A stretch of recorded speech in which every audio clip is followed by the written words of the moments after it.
when you see a chairman come in and sack someone as easily as that, then you're thinking, are we in for a roller coaster? My missus about to sit down, Baster's gone whack. Absolutely bodied my missus off it, sat down, wins the prize, and I'm there steaming, and I'm like, it's going to go one of two ways here. Welcome back to the Blue Rising podcast. My name is Will Brazier, your home of all things Blues. Joining me as ever is a legend, but more importantly, my best friend. Please welcome Tommy Mooney. Tommy, you okay? I'm very well, thanks, Will. How are you? Yes, I'm very excited because we've got one of my favourite midfielders to play for this club. He played for 6.5 years, put the tackles in, scored against the Villa. Please welcome David Davis. Thanks.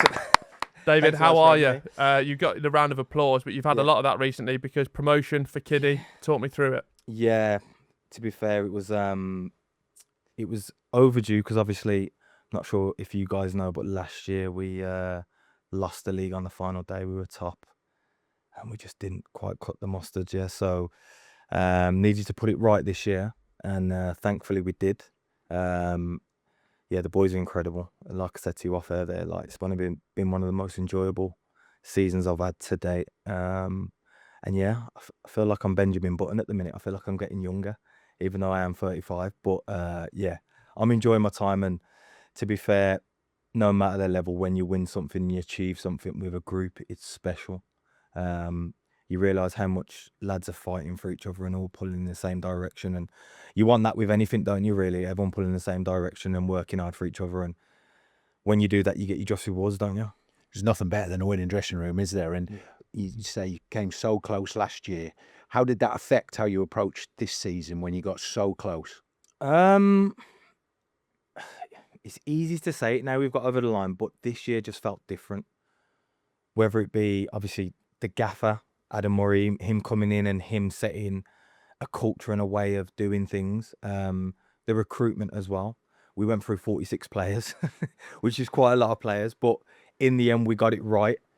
But just the feel good factor around the place, like you say, you're disappointed, but also one of the main conversations I had with the club last year was I'd like to re-sign for the fact that I feel like something needs to be put right. This needs to be made up for. So to be able to actually come through with that promise that you always want to come through with your promises is proper satisfying and yeah, really enjoyable. So like you say, with the group of lads we had, it's like you say, it's easy now we've got over the line to say I believed in it. But I think after the Macclesfield game in the semi-final, I was doing a Spotify playlist for the winners playlist.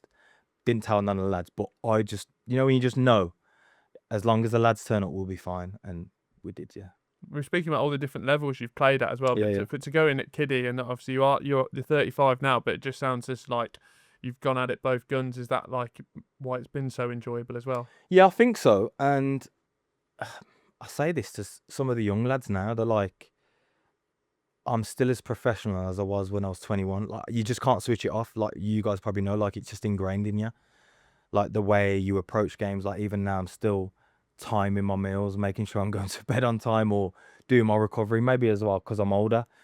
But like you say, it's just ingrained in you. So those little bits and bobs, they stay with you forever. But I think having this promotion as well, it's made me like 10 times more hungrier. Like I want it for the next however many years I've got left in me. If I can try and achieve a couple more before I finish, then so be it. And even though I came down to Kiddie now, in my head I'm thinking I want to get back as high as possible. Do you know what I mean? Like that hunger's still there. Of course, people are gonna be like, "Are you 35? Your legs might have gone," but trust me, they ain't gone. But I'm just enjoying my time now at the minute. I always found I was in better shape in my 30s than I was in my 20s because I could see the end. Yeah. And I wanted to enjoy the end. And like you say, you're loving it now more than you've ever done. That makes you hungry to go again, doesn't it? Yeah, it doesn't. And I think also as well, we've got this stigma now, I'd probably say in the last 10 years, where after you get over 30, people are like, "Oh, he's 30, his legs have gone, this and that," and you get labelled stuff. For classic case, Casemiro at the minute. People are like, "Oh, his legs have gone, leave the game before it leaves you." And now he's getting standing ovations and getting all the plaudits. Do you know what I mean? So I think number one, it comes down to your hunger, but also, like you say, as you get older, you learn how to manage your body. You learn to enjoy the moments that you took for granted in your 18s to 20s, where you think football's going to last forever. You realise that there's a time to it, and one day your body's going to be like, you know what, you can't do it anymore. There's even times, like, as you know, as you got older, your brain's telling you one thing, your body can't do it. So you have to adapt your game, and you have to be adaptable. So that's one thing I've learned over the past couple of years, is being adaptable and how I can affect games and the people around me to suit me and the team. So yeah. You are a local lad, and I want to chat all about Blues, but we Yeah. have to mention the time about Wolves. Obviously, Yeah. that was just your starting football after Warsaw. Yeah. Talk to me about bit through that, your breakthrough, how that all happened. I was a late bloomer, to be fair. I was in a final at Kidderminster, ironically. We had a cup final there, and a guy called Tony Lacey scouted me. He's like, come down for an in-house game trial. Went down there. It was like just one in-house game. They were like, we want to bring you back again. We'll have another look at you. What sort of age are you at this 15. time? Oh, wow. 15. Yeah. So after I got signed in the August, they're like, well, you've got till February to get a scholarship. And I was a bit overwhelmed, because you go from playing with your mates to then training 3 times a week. It's serious. I don't know anyone. There's all cliques there. So at first, I'm a bit like, I don't know if I enjoy this. But at the same time, it's like, I want to be a footballer. And at that time, especially when you first get in somewhere like, you're like, I've made it, I've cracked it.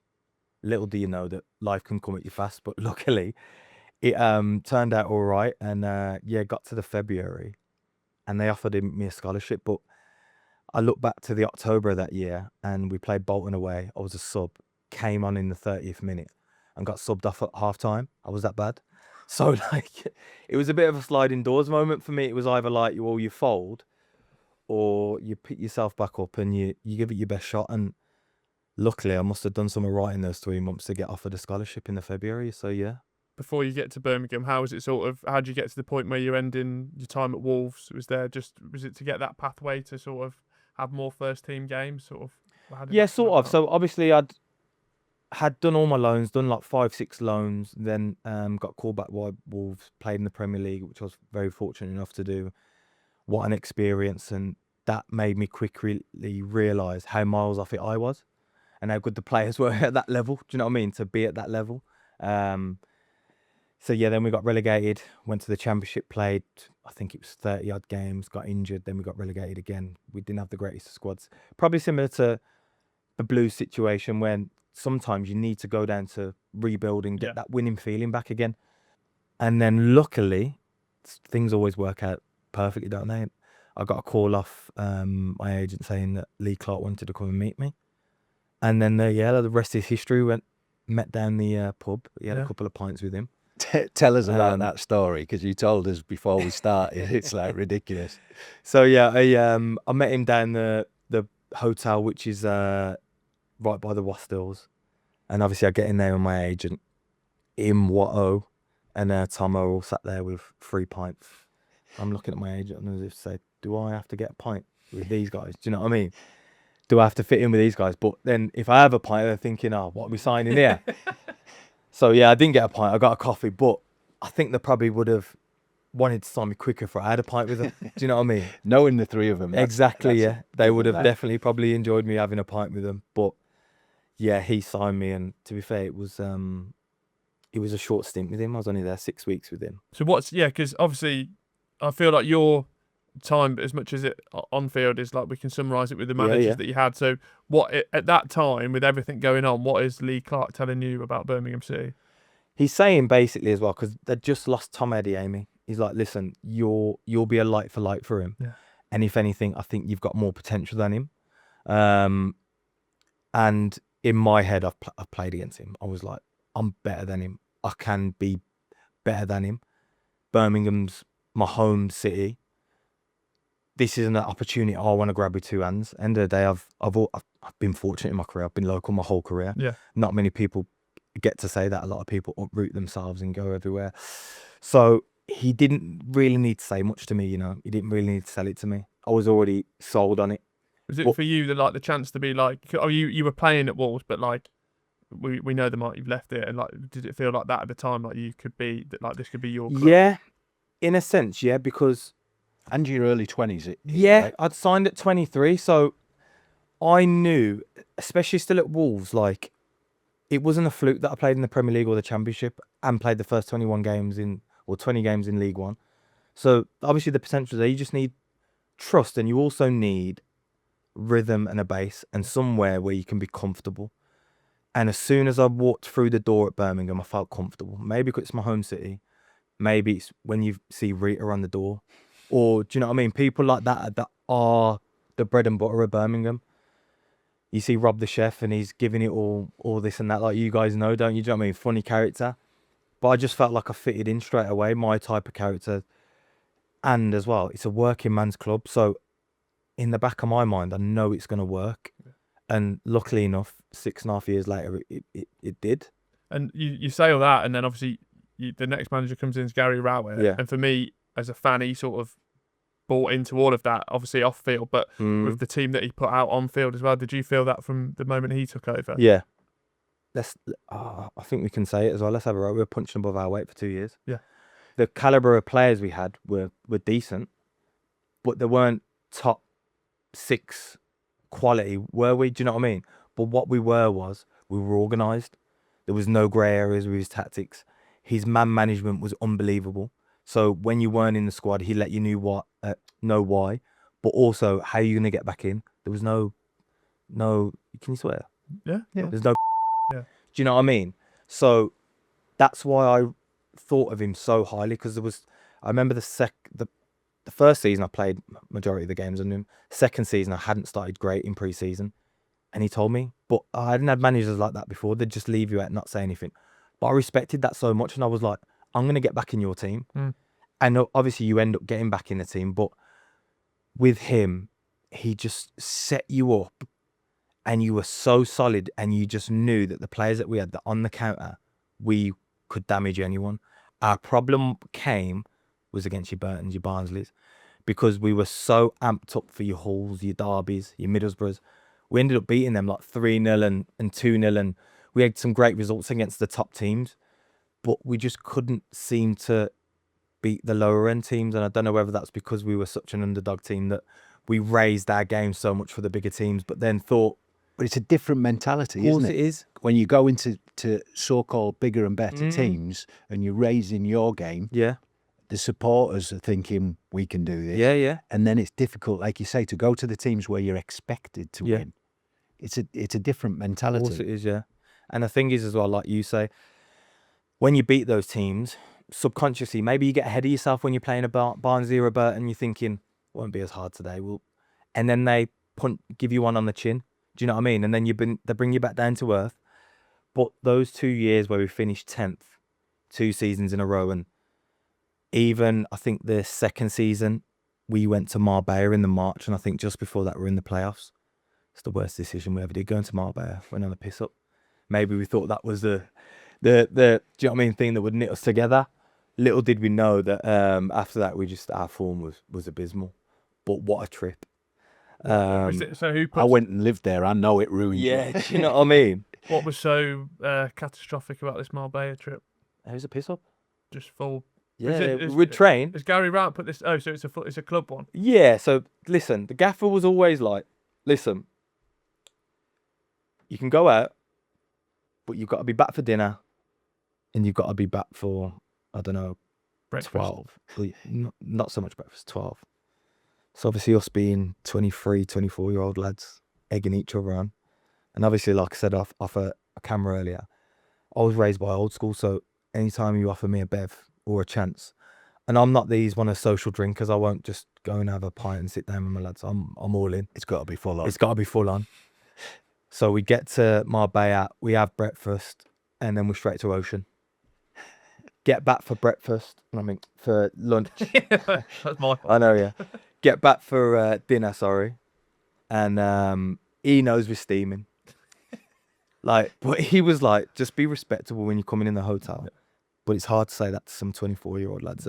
Put the glow sticks down. Yeah. Then he's tried to rein it in and say like, we're not doing it tonight. Backdoor job. Out. End up getting caught. And that Southampton spy, was it? I think he had his goggles out, looking out the window. Yeah. So yeah, and that carried on for about 3 days. And who's in this group? Like you're not a one-man soldier. Nah, we're not a one-man soldiers. Me, Cots, Shinny, Clates, Dimmy, John Terrell, Oh, wow. It's a good squad. Erds, Groundsy, Caddy. Caddy didn't drink though, to be fair. Glees. Oh, so it's good. Hey, there's good togetherness. There was a lot of lads out. So this was what was good about the squad as well. You know you've got a good squad when everyone's together. Yeah. Do you know what I mean? Like usually, sometimes you'll get 6 lads that are like, oh, we're going to go out, and the lads are like, oh, I'm There's not little really sure." cliques. Little cliques, of course. Little cliques often, but the most successful dressing rooms yeah. are the ones that do that. And we were always all together. And that was sort of like the way we were on the pitch. We were all in together. So, yeah, that Marbella trip was a piss up. And you've probably seen that towards the back end of the April, May. And obviously we fell short. But then you look at the start we had to the season after before we got sacked. We were on fire. Yeah. With, you could quote me, but we were either 3rd or 4th. We'd just beat Ipswich. But before that, we'd beat Norwich, beat Wigan. Beat a lot of the big teams, and obviously Norwich had just come down that year. We beat them 3-0, 3-0 convincingly, and we just felt untouchable. And also we knew that the takeover was going to happen, so we were all excited, thinking, well, if we can do this with this squad, what can happen if he adds, I don't know, at the time, he was a frightening player, a Ross McCormack. I think this is this is before he's gone to your Villas and whatnot. Yeah. Someone that gets 20 goals a season in the Championship. Don't get me wrong, Clates had done unbelievable. Yeah. Like, each season he was there, he could have had 40 goals. He'd score harder chances and miss the one-on-ones. But if you add that little bit of spice that we needed, or that little bit of solidity next to, like, say, for example, Morrow, when Robbo's injured or someone like that, you just build the squad out. Build the squad. Do you know what I mean? You fill it out a little bit more, make competition, because you always want competition. You don't want to be going into each game thinking, oh, it's my spot this week. Yeah. But then we come in against Ipswich. We have obviously training the next day, and we're thinking it's just like a review or a little meeting. And he walks in the office and he says, lads, that's me. I'm off. And we're like, yeah, good one. Do you know what I mean? And he's like, nah, seriously, I've been sacked. And like, you know, when something just doesn't feel real, and you're confused as well, because you're like, well, why would you ruin something? I know you guys are new, but you don't know football, and you don't know that how much we're in it for this manager. And you'll know as a player, when you've got a manager like that, you'll run through a brick wall for him, won't you? Do you know what I mean? When you've got that trust with someone, even subconsciously, you know you're pushing 5% more, and we had that as a group. So if I truly believe if he had that window, we would have got in the playoffs. We would have been definitely in and around it. We would have broke that 10th barrier that we had. Well, you were growing each season, weren't you? Of course we were, yeah. And you were getting to that point. Did they, obviously, he says on that day he's leaving, did you ever sort of get told, like, the reasons why? I think it's because, obviously, the brand of football. They thought that they wanted this brand of football, similar to, obviously, with the current owners, with John Eustace. Obviously, they wanted a different brand. And sometimes owners do, especially when they're new. They see what Pep created. Do you know what I mean? And everyone thinks they can replicate that. And obviously, we brought in Zola. And to be honest, after the first game against Brighton, I thought, bloody hell, we're going to be good. Because we went toe-to-toe with them. And, do you know what I mean? And we ended up probably shouldn't have gotten a good result against them. But after that, it was just, we weren't that team to play out. Recruitment wasn't great. But sometimes that is the issue, isn't it? Because Yeah. you recruit for one style of play, Yeah. and you've almost got to go 2 windows. Yeah. If you all of a sudden Change you're it. trying to change it. But tell us about Zola. What were your thoughts on him as a man, as a As a man, unbelievable. Unbelievable. I can't speak highly enough of him. Like, first and foremost, like, he probably didn't have a clue who I was. Obviously, at that time, I had 6 months left on my deal. I'd already been speaking with Gary Rowe about having a new deal and whatnot. And he'd seen me play 2 or 3 times, and he pulled me and he went, "You're for me. Really want to build a team around you. I can see what you are. You epitomise what this club wants to be." This is Gianfranco Zola saying this to me. Do you know what I mean? And I'm like taken back by it, and I'm like, wow. At this time, I'd spoke to Fulham, QPR and Forest. After that conversation with him, I was like, I'm all over this. Because obviously at that time, I would have snapped your hand off to stay at Blues because of how Blues is as a club and how it suits me. But when you see a chairman come in and sack someone as easily as that, then you're thinking, are we in for a roller coaster? But after that chat with Zola, I was all in after that. And what I think didn't help him was his backroom staff. They weren't all in with him, and I don't know whether he worked with them before. So you had Gabriel Kofi, and you'll have to remind me of the other coach he had, but he played for Juventus. Right. What were they a bit like? He was a striker. It wasn't like a sort of set unit that you're used to. So like we played Blackburn away, and that Gabriel Kofi, he pulls me, Glees, Kieftenbeld and guards in he said, come to room 107. So we're like, oh, must be about, I don't know, tactics or something like that. Got in the room and he's like, right, today, whatever the gaffer's told you to do, we're not doing it. We're going to play this way. We're going to do this. We're going to do that. And we're all looking at each other like, what's going on here? Like you're the gaffer's assistant. Do you know what I mean? Like we're supposed to all be pulling in the same direction. This is like 3 hours before a game. So then you get a feeling like these guys are leaving him out to dry here. Like results are not great. The recruitment hasn't been good. And the recruitment wasn't Zola's. He didn't want them players in. He didn't know half of the players. So whether it was a publicity stunt to get someone like Zola, a brand, a big name manager to the club to get some publicity on the club, I don't know. But I felt sorry for him because number one, he didn't have the right personnel. He didn't have the right personnel on the pitch. So it was never going to work. Do you know what I mean? And for me, it kind of ruined, probably didn't ruin his reputation, probably with the Blues fans. But for me, the respect will always be there because of how he was as a person as well. Do you know what I mean? Yeah. Also as a coach, like his sessions were unbelievable. We just weren't good enough for him. Do you know what I mean? Like the tactical stuff he wanted to do, he was far ahead of what we were able to do.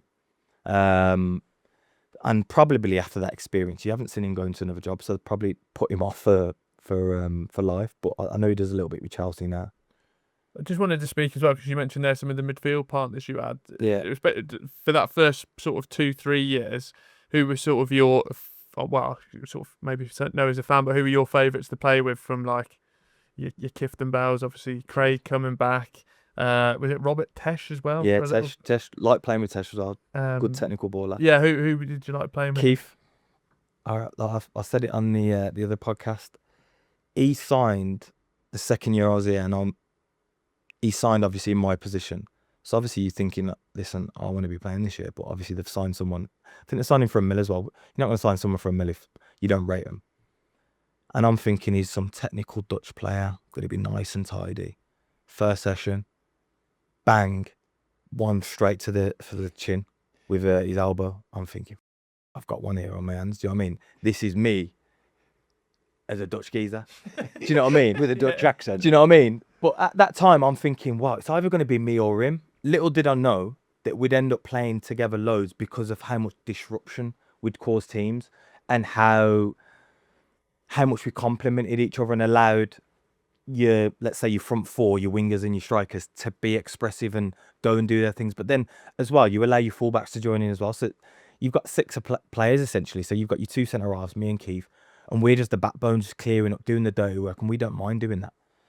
So you have players like him, and then you had people like Tesh into the mix, who's technically a wizard, good on the ball, strong. But then you have people in the 10 like, and I don't think Andrew Shinney gets enough credit. Oh, he was brilliant. He was brilliant, and I think he got overshadowed when John came in because John was he was a joke, wasn't he? I mean also at that time as well, maybe like in a more stats-based world now, you appreciate an Andrew Shinney. Yeah, more, 100%. like John Terrell was like the highlight reel with the goals, wasn't he? He was, and that was the thing. Like, but we all know as players, you have a player's player, don't you? Someone that you know, the fans might not think the same, but as a player, you're like, yeah, he's the one who's going to get us out of something, or he's the one we can rely on today. So whether it be a tight game or someone to unlock someone's defences, Shinney could do that. But then again, like, you can't be every manager's cup of tea, can you? But then, like you say, John comes in and he eclipses Shinny. Like, as technical and gifted as he was, he'd put a tackle in. He'd go up 50-50 for a header when he had that English side about him, didn't he? But we learned the hard way with the loan signings, didn't we? We ended up getting them back and they just weren't quite the same. Him, Diego. Do you know what I mean? And they just weren't quite the same, were they? What about Stevie Gleeson as well? Yeah, Glees, good player. Probably underrated as well. Just went about his business. Very good technical. Probably wasn't your typical Blues midfielder in terms of being powerful and robust. But then again, he racked up some amount of games and come up with some big moments. Do you know what I mean? And then he was also part of that group that probably overachieved. Do you know what I mean? So credit goes to him. And another big shout out for Caddy. He was like right back, centre mid, everywhere, wasn't he? Yeah. And it was a shame that sports science came in because, like, I said that. That's why I retired. Sports science comes in and it ruins people's careers because, like, Caddy he was a big lad, like, but it worked for him. You look at someone like Lee Tomlin, like, he was a bigger lad, but that works for them. It's not hindering the football. It's not slowing them down. It works for them. So I remember the one summer, the fitness coach or the sports scientist comes back, well, everyone's got to come back below 12%. And you're looking at Caddy and you're like, you're about 15, 16, mate. It's gonna be a tough old slog for you, this. And he comes back, I think he's like 13, they try and put him in Fat Club and they're like, well, if you're not gonna get below 12, then we're gonna have to sell you. But why does it matter? I get that we're in an era as well. Yeah, do you know what I mean? Why a certain percent? Like, it works for him. It's not like he's unfit. He's not falling behind in the runs. He's not behind anyone in the running or technically. Do you know what I mean? So I did feel sorry for him because of the way it was handled. But like you say, sports science come in and all of a sudden we're driven by data, aren't we? Thing is, everybody's built differently, aren't they? Yeah. Yeah, we're all not built the same. We're all not built the same. Look at me and you. Yeah, exactly. Miles apart. We're pretty similar, actually. What percent did you get down to? Late on, I was low. Were I you? was low. I was Really? like That surprises me. 8, 9. Really? Clearly now I'm It's still an 8-9. quadrupled it. Yeah, but like I said earlier, in my early 20s, there was no sports science. Yeah. Late on, because I was loving playing football, I did everything right. Yeah, you do, don't you? It's just like you say, you're kind of in autopilot, and you know, the older you get, it's just, this is what works for me, and then it just becomes it's like anything. It's like a habit. Once you build a habit, it's second nature, and you don't really have to think about it. Yeah. But like you say, as you get older, you start to look after yourself, and then it never becomes a problem. Do you know what I mean? I think your routine gets stricter as well. Of course it does, yeah. I always used to, every time after I'd left Birmingham, I did the M40 corridor because I could keep the kids in school. Yeah. And my first question when I spoke to a club was, can I have a Monday off? Yeah. Because I don't want to do the drive, but you know that I'll go to the gym, go in the plunge pool, and I'll look after myself on a Monday. If you had a Tuesday game, then I'd train a Monday. Of course, mate, yeah. But I so enjoyed my career in my 30s, played till I was 38, but much more than I did in my 20s. Because 20s, you're climbing. Of course, yeah. You're always trying to achieve bigger and better, and that's not to say you're not in your 30s. No. But you know your golden years, where you're trying to rise in your career and get your name, is always in your 20s. So you've always got that little bit of pressure on yourself, haven't you? Yeah. Do you know what I mean? And like you say, you go to new clubs and there's, like, you know, when you play higher up, there's expectation of you, isn't there? Not to say there isn't when you drop down, but at the same time, it's like, well, I've lived this experience before, so I've got that experience, so I can draw on that experience, and it's less daunting, isn't it? Do you know what I mean? Yeah. But talking about Zola, you've got a song for Zola, haven't you? And I'm not doing the song here. I'll do it off camera later. Come on, do the song. I'll do it later. It's a professional environment. Oh, is it? You're absolutely. I can't believe you're not going to sing the song about I'll it. do it. Has he bottled it? No, I'll do it. He has bottled it. He's bottled it. Speaking of bottling it, though, I wanted to speak about Dong Ren. Yeah. I mean, I've only started working with the club over the last year. Yeah. And I feel that anyone that was here has a story about him. Yeah. What's your Dong Ren story? Well, Or stories? What was he like? Because I mean, I've heard of tracksuits, sat down, trying to get involved in training. Yeah, training. Yeah. I remember one of his cronies. Do you remember like Christian Louboutins? the shoes. I remember. He won't have any idea. I was about to go. I didn't know he played for us. So obviously these boys, they must have been on a big payroll because every time they came into the training ground, they'd just been Selfridges off it. Everything was Selfridges. So I remember him coming in. We were doing a bit of training. He's doing kick-ups in Louboutins, and I'm thinking, mate, what are you doing? You're getting mud all over him, and that. It was just a circus. But Dong, I remember him coming up to us, talking about signing a striker, and he's like, not too sure because I've seen the player that I want to sign an Ultimate Team, and Shay's faster on Ultimate Team. And you're like, are we having the same conversation here? Ultimate Team, mate, the FIFA game, where the stats are made up randomly. Like, you've got to be having me off, mate. There's so many. Like, I think I said it in the other one when we had a meeting with I think we met the top, whoever it was, twice, and we're having a meeting with him, and he's basically killing us. We're not doing great at the time, but he's saying whatever he's saying in Chinese, and Dong's repeating it. And I just know for a fact that he's basically stuff, but Dong's not saying a word. But do you know, like when you watch like a Chinese film and then like the voiceover comes after, like someone's mouth's moving and the voice is like, you're just looking, you're like, what's going on here? Like, and then I remember one year we got Christmas, Chinese New Year. He's like, yeah, Chinese New Year. I want to thank everyone. Here's some iPhones. Gave us all iPhones. Little did we know, we had to pay the tax on it. So it wasn't a gift. We had to pay the tax on it through, when you get a gift, don't you? You have to pay some sort of tax on it. Yeah. So we're all thinking we're getting free iPhones. Cheers, Dong, thank you. But next thing you know, our pay packet comes and it's like, you can see the deduction from it, some gift. But mate, some of the antics, mate, it was, I remember as well, like, we had a Christmas ball at Hampton in our Hampton Manor, yeah, and we're near the relegation zone. He set up this like Christmas theme night where there's roulette tables. You can play musical chairs. If you win musical chairs, you win like not a Birkin bag, but like a bag worth $3 or $4 grand. So we're all having a jolly up. He gets us all Harrods hampers with like bottles of wine and that. Bearing in mind, we're in the relegation zone, but we were having the time of our lives. And I'll never forget it. My missus was pregnant, and we play musical chairs. My missus gets down to the final two with Isaac Vassell. I mean, I would just love to be a fly on the wall at this. Do you know what I mean? Yeah. So obviously the music's going off. They're all both going round the chairs, both going round them, and I'm thinking to my missus, please win this because I do not want to get you a bag for Christmas anyway. Do you know what I mean? So obviously Vass's got a missus as well. They're going round, the music goes off. My missus is about to sit down. Vass has gone whack. Absolutely bodied my missus off it, sat down, wins the prize, and I'm there steaming, and I'm like, it's going to go one of two ways here. I'm either going to have to go in on Vass or like go and console my missus and say, oh, you're all right, whatever. But then also I'm thinking, you could have won back. Do you know what I mean? Now I'm $1 grand down.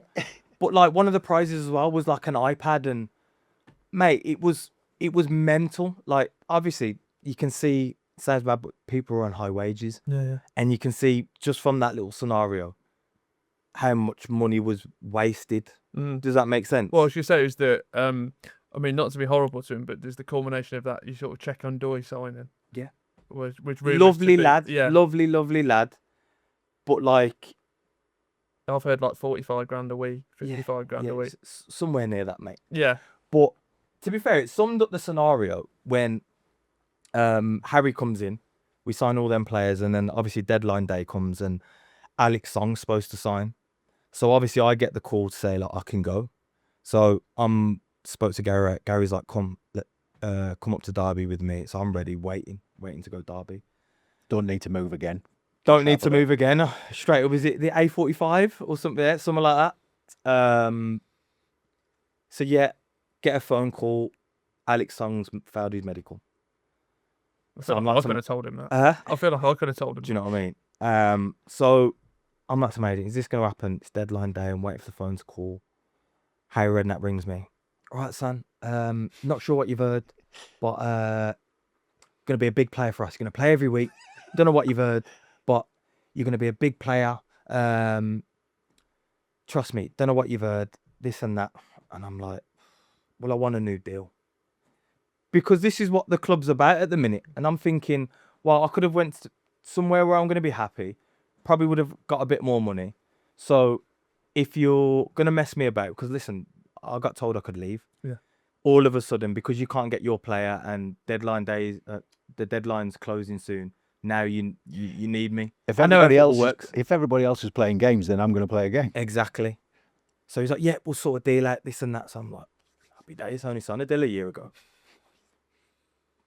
Little did I know, 3 weeks later he's gone. So there's me thinking, am I going to get this new deal or whatever? But luckily, my agent got Harry to write it, get it in writing, and we signed it to say at some point I'll be offered a new deal within the next 6 months.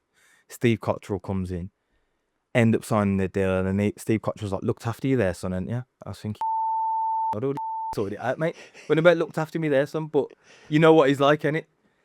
But yeah, it was a carnage time under Dong. It was just, even that deadline day, I'm sure you've heard the story of Harley, like, he weren't sure who he was signing, whether it was Harley or his agent. Yes, yeah. Do you know what I mean? Yeah. Vass comes. Harry Redknapp doesn't know who Vass is. Darren Dean signs Vass. All these players, Harry ain't got a clue who they are. Just, yeah. Harry's here 2 days a week. He's down in Sandbanks half the time, and Kevin Bond's taking all the training. Yeah. Like, So he's just to confirm, he's not scouting Czech and Doy. no. Yeah. I mean, but is that more? I mean, that probably goes back to the testament of your character as well. Like, when all that's going on, and you know you've done your job, you're doing your job, Yeah. and they're bringing in these let's be horrible, but nobody's Yeah, on yeah. these high wages Yeah. to keep you cool and calm and carry on. But that affects the dressing room as well, doesn't it? Massively. The core of the dressing room that has your Tuesday club or wherever it may be, those mistakes of bringing the wrong players into the club affect that Yeah. core. Massively as well. And I think more so ever, that January where Zola took over, they're bringing in all these players like Chet Keita, Emilio Ensu, Kareem Fry. But then you look at Groundsy, you look at, think of people who else in the same positions as them. Cots. Who else would have been, who's a right back at the time? Shots. You're not rewarding those boys who have put their bodies on the line and got the club to where they are. But then you'll sign all these people on 10, 15 grand a week, 20 grand a week. So then it automatically becomes this well, you feel like you've been treated unfairly, especially those boys, you know what I mean? Because they've grafted the off, they put the body on the line every week and they knows what it means to be Blues. Do you know what I mean? Yeah.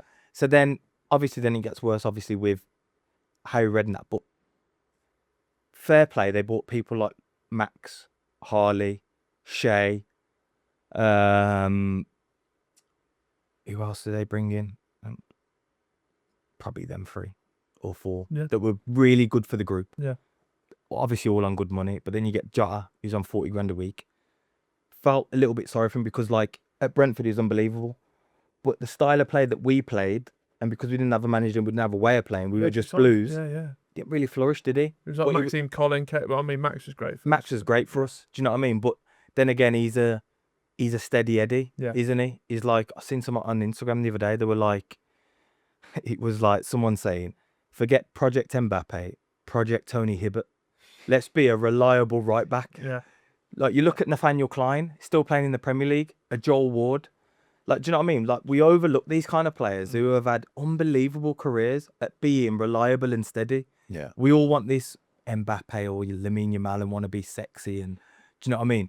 But you've got to have a structure. Of course you have. To let them thrive. 100%. And the older I've got, the more proud of the player that I am and I was.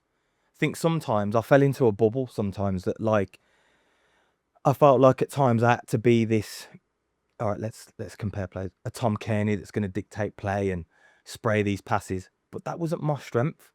And there was times I tried to be that guy. And if I just stuck at what I was great at and been a bit more truer to me, I probably would have been at Blues for a lot longer. But we all fall into this trap sometimes. I don't know whether you were the same sometimes in your career. You try and be someone that you're not because you think it fits that mold, or to the outside noise, like you'll see something and someone's like not so great on the ball, or not this or not that, doesn't finish his dinner, doesn't do this. But then you're so appreciated by your teammates because of what you do and what you bring to the table. Like, you should be happy at that. Do you know what I mean? I think the best managers and coaches are the ones that say to you, this is what you're good at. We can improve the other bits on the training ground, but this is what you're good at, and we're winning games by doing that. Yeah. Just do that. Yeah. It's a simple game, but it's often complicated. Of course it is. And that was a thing for me as well, like why I'm proud of my career at Birmingham is I had 9 managers, and 8 of them were like, I trust you. Yeah. And you know what it's like when new managers, you're always trying to impress. But I always managed to get in the side and listen. Karan could turn around to me and say, listen, you're not for me. Whether that was because Dong wanted me off the wage bill, I'm not too sure. But at the same time, it's like, fair enough. Listen, I've enjoyed my time here. And people always say that, like, you should have stayed for a little bit longer or stuck it out. But I'm of the old school. I can't train all week to not play on a Saturday. Am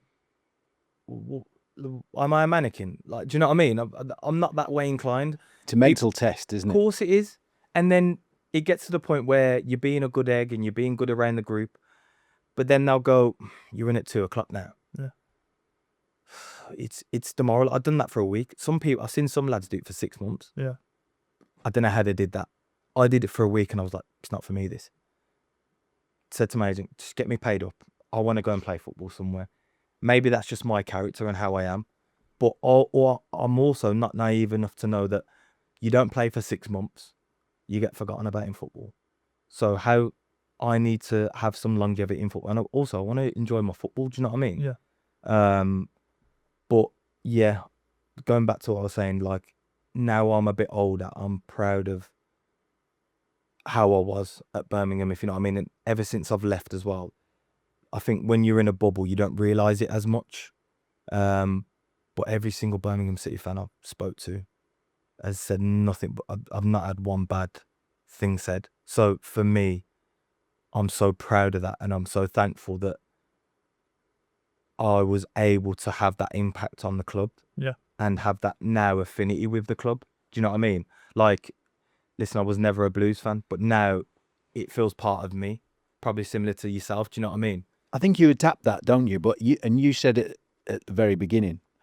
It's a working class club, and they like the fact that if you're representing their club, you work as hard as you can. Yeah. And you did that. Yeah. And for me, yes, they love a do-Gary, Of course, yeah. but they love a horse as well. Yeah. I would love a Tommy Mooney. People who work 100%, hard yeah. and give everything you've got. Yeah. I feel like that's almost summed up. Well, we couldn't let you go without talking about the second city derbies. Yeah. Around that time, the game that you scored in, I feel like maybe in and out of the team a little bit and trying to prove a point. And I mean, what a point to prove by scoring in that game. What was that game like? Even now, like, not the game was a blur. Obviously, the moment of scoring was a blur. But leading up to that, and I don't know whether it's because I'm a local lad, you feel the tension around the city. I know what the rivalry is, and I still know what the rivalry is now. It's probably the biggest in the country because you still got that needle. Do you know what I mean? Fans are still talking about each other. They're not even in the same league. Whereas, like, your Man City, Man United now is a bit placid. It's a bit friendly. Probably Liverpool, United, still a little bit friendly. Whereas that derby, they genuinely don't like each other. Do you know what I mean? I've got family that are Blues fans. I've got family that are Villa fans. So leading up to that, you're having all the talk. We're going to beat you. We're going to do this. You're going to do that. So I'm like, going back to what I said earlier, I love the big games and I back myself. And I know, I said it to the gaffer the other day, going a little bit off topic. We played Macclesfield and one of their midfielders said to one of our lads, I'm going to run all over your midfield today. And I said to him, he shouldn't have said that, you know. So It's obviously, like Michael Jordan, Last Dance, sort of. do you know what I mean? So we're going to meet the ref. Obviously, when you're captain, you go and meet the ref. You what's the name? And I got butterflies. I ain't had butterflies for years. So automatically, when I get something like butterflies, I know I'm going to be fine. Do you know what I mean? And it hasn't been like that for years. Every week I used to get it at Blues, and obviously when you play at a high level, it's no disrespect to the level I'm playing at the minute, but you can't compare the two buzzes. No. But I knew that day that I was going to be unbelievable. Do you know what I mean? And obviously, listen, it's all right saying that, and you have to deliver. Ran all over them. Do you know what I mean? But that was the same with the Villa game. I knew I'd be fine because not many boys in that Villa changing room knew or know what it's like to be from Birmingham and what the derby means. So I've already got one up on you. Do you get what I mean? Yeah. A lot of the lads in that squad at that time were from England, so they know what the derby means. And as well, we're the underdog, so we know what we're about when we're being the underdog. So even when we go a goal behind, I'm like, yeah, we're sound. And then the ball comes to me, I give it a little touch, and then hit it, and I'm just like, oh my God, that's him.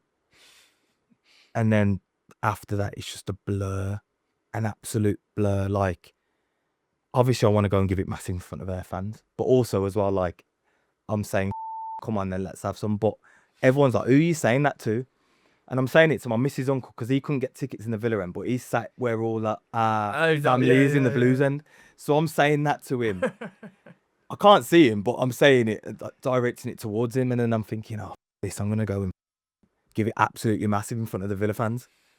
But yeah, what a feeling. But even, like, you all know in the derbies, like, when you're warming up, you get goosebumps. Like, that feeling, even when you're on the bus going to the game and the horses are following you, carrying you in, it's surreal. It's like, you can't describe it unless you're in it. Yeah. I have to say, it's I have very few regrets in my career, but I went on loan to Stoke 3 days before the Enkelman derby. I'd only been on the bench because I'd been on the bench for the first 7 games, but it is one of my. Because you just never know. Like, You just never know. Yeah, I could have come on and got of course, a goal. Yeah. But I've played in Sheffield derbies, all of the Midlands derbies, but never experienced it, and that's something that I've been there as a supporter, but not played in it. So there's very few things where I look and I'm a bit jealous that you've experienced that. Do you know what I mean? Yeah. So it's like fabulous the way that people talk about it, and it's not just like 2 days before a game, is it? If you've got Arsenal away, you talk about it for 2 days before. When you've got Villa away, so when the fixtures come out. Well, I suppose as well, like, even like, we still have it to this day, like with the staff around as well, isn't it? I think they always hear at that time as well. Like you get it put on you straight away, don't you? Like, if you lose this, I got all this group. Yeah, 100%. So then that pressure's on you then, but I've always enjoyed pressure. Do you know what I mean? But like, you'll know with the derbies and that, they're unbelievable to play in, aren't they? Do you know what I mean? Like, the atmosphere, what it feels like when the goal goes in, like the warm up before, like, you get goosebumps. You can feel it in the. I mean, if you could have that every week, it'd be unbelievable, wouldn't it? But those feelings that you get before those games, and I was lucky enough to play in like 5 of them. I think it was 5, including the cup. Yeah, 5 of them. Did you have the feat, like, we were speaking, we had Jeff Horsfield on a couple of weeks ago, and when we played Villa in that Premier League time, again, we were coming in as underdogs. Olive Melberger said something like derogatory. Did you sort of get that little, like, because obviously they'd come down from the Prem, did you get that feeling that they were underestimating the task ahead of them? I think a little bit, because, listen, you guys have met a lot of footballers, a lot, I'd probably say 40-50% of footballers have a lot of ego, don't they? No comment. There's not many that are just normal geezers like us who just want a bit of crack and whatever. A lot of people will hide, whether it's insecurities or not, will hide behind the fact that they're a footballer or they're on X amount or they like the status of it. So with that Villa team, we should have won that day. So you can even see when we get that goal, they fold because they don't know what to do, and they don't know what it means to play in that sort of listen, I know they've played in the Premier Leagues, but that sort of atmosphere, that fierce, hostile atmosphere, do you know what I mean? Vicious. It's vicious, isn't it? Do you know what I mean? And obviously then they adapted because, listen, you don't realise it. It took them 3 years to get out of the Championship. So it's not like the Championship's really easy, is it? It took them 3 years to get it right. And obviously, eventually they did end up getting it right. And I always have a lot of Villa fans say, yeah, but you didn't beat us, this and that, rare. And I understand that. But we should have that day. And at the same time, yes, you beat us a lot of the other times. But especially that season, you were no better than us. Like, I mean, you only finished a few... Well, in the end, obviously, we just missed out on relegation. But before that, we're the team in third. And you boys are mid-table, scrapping it out. Do you know what I mean? But yeah, I loved every minute of it, man. Like, I could have that again in a heartbeat. Yeah, it sounds phenomenal. I mean, you get to watch it from a fan, but yeah, to walk out in one of them games must be, something unbelievable. In terms of the managers that you work with, I feel like we got a flavour for it, but is there one that sort of, like, I mean, even you speaking about Zola sort of surprised me, because obviously it was quite on the whole negative time. Is there one that sort of doesn't get the credit he deserves, even if it was a bad time? Probably Gary Monk. Yeah. Because that was a great season till the points deductions. Yeah, it? And we knew that in October, so it was a bit of a kick in the teeth. And obviously that summer, I tore my ankle ligament, had a full rupture on either side, broke my fibula and syndesmosis, so I was out for like 12 months. Well, I was told I'd be out for 12 months. I was back in 7 because of how much I wanted to be part of that group. I never forget it. Obviously that happened. He comes to see me in the hospital. He rings me. He texts me while they're in Germany. He was constantly making me feel part of that group. And when you're injured, it's a lonely place, isn't it? It's horrible. You don't get to watch none of the lads. You're not involved in the banter. You're not contributing.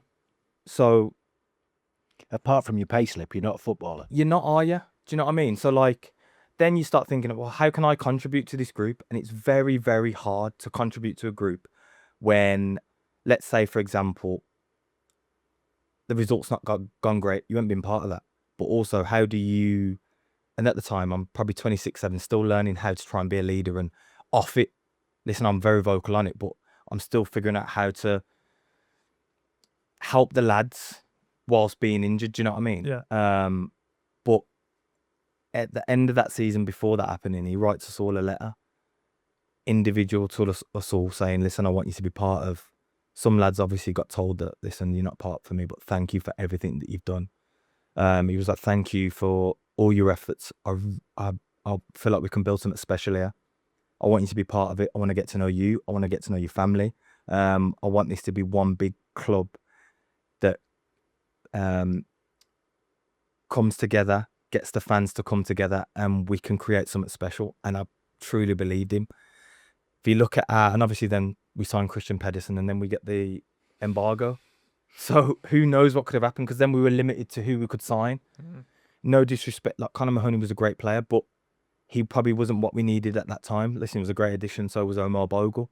But if you're looking at the squad that we had that we could have added to that say if he had the funds to add to that, it could have been something special. But even with the team that he had, we were in and around the playoffs. And then in the October, we know we're getting the points deduction.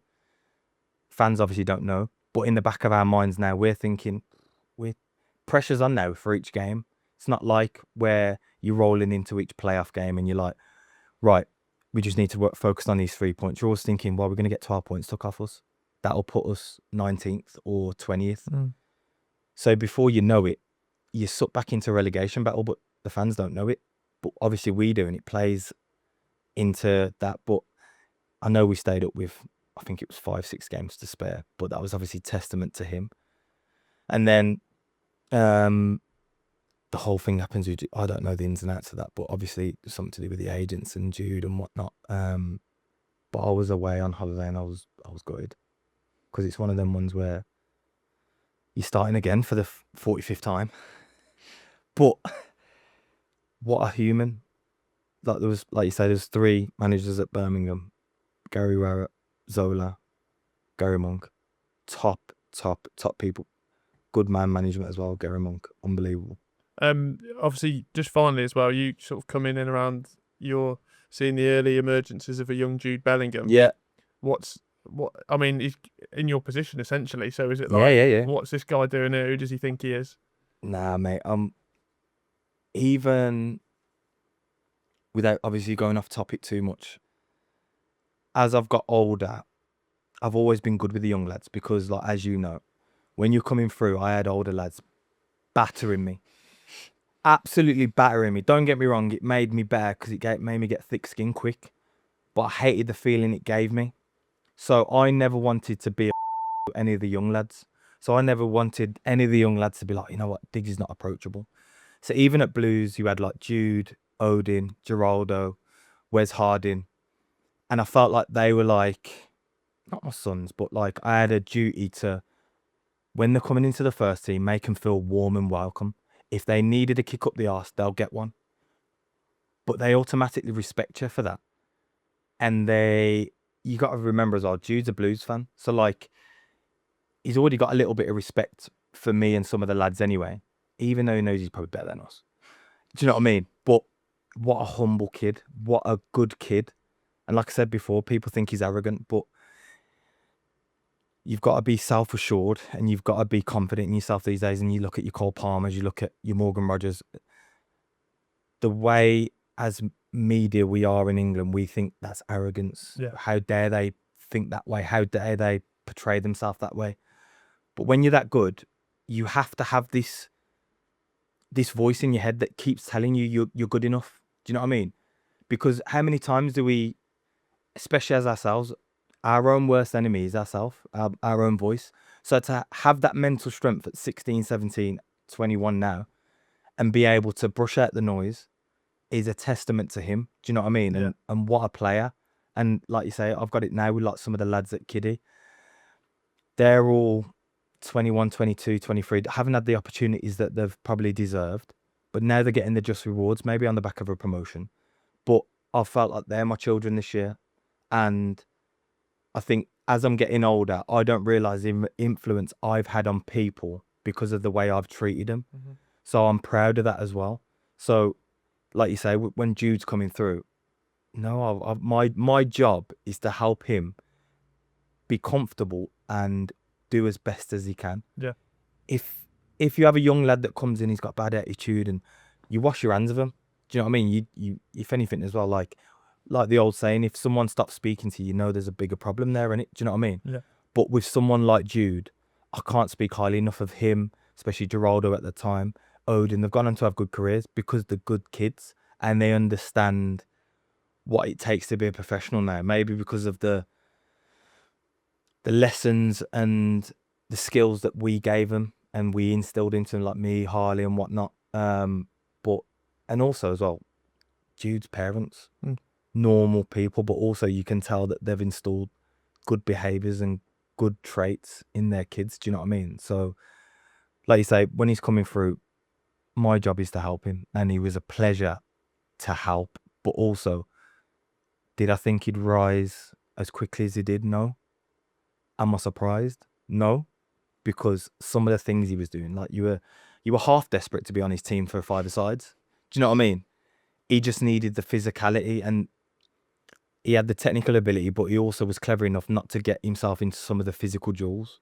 But that's football intelligence. Of course isn't it is, yeah. At such a young age. Yeah. Everybody that probably your era that played with Jude at that time talks about his football intelligence early. Yeah. And I think that's what sometimes when a kid that's that good comes into a first team group, people are worried about them losing their own place, whatever position they play. And sometimes it's knocked out of young kids. Yeah. But it seems to me that group you had thrived with that, because everybody that we've spoken to says exactly the same thing, but encouraged Jude to be better. And if anything, it was probably great for him to come into a group like that. Because like you say, you'll get sometimes, and the way we grew up, sometimes if you were a good player, you getting 2 shits kicked out of you, weren't you? Do you know what I mean? Like, settle down, know your pecking order. Do you know what I mean? You're not coming to take my place. Whereas like with him, it was like, wow, I'm going to sit on the bench half the year this year. Do you know what I mean? But what a credit to go and watch someone and try and help him flourish as best as he can. Do you know what I mean? And the thing is as well, he was so willing to learn. And even though, like you say, he was probably better than half of us, but still wanted to learn. Do you know what I mean? He might have thought he had the answers in his head, but he never let you know that. Do you know what I mean? Yeah. So, yeah, like you say, it was unbelievable to play and mentor him a little bit. Well, yeah, I think that's the frustrating thing as a fan, because like everyone we've met just says like, and you can see how much of a great character he is as well, and how much he loves the club. But for some reason, I don't know if it's the modern age that we live in. Like you said, this arrogance, but there's no arrogance there. Like he's an honest, hard-working guy, and you saw that in the flesh, didn't you? Yeah, and like you say, it frustrates me sometimes, and sometimes I want to go on social media and tell everyone to shut the up. Yeah, so Because you like, you know what I mean? Like you don't know the kid, and like you try and tarnish him with this brush, like even like with the Tuchel stuff and whatever. Like, listen, whatever's gone on between them, but don't automatically brand him as he's this and he's that, because you don't know the kid.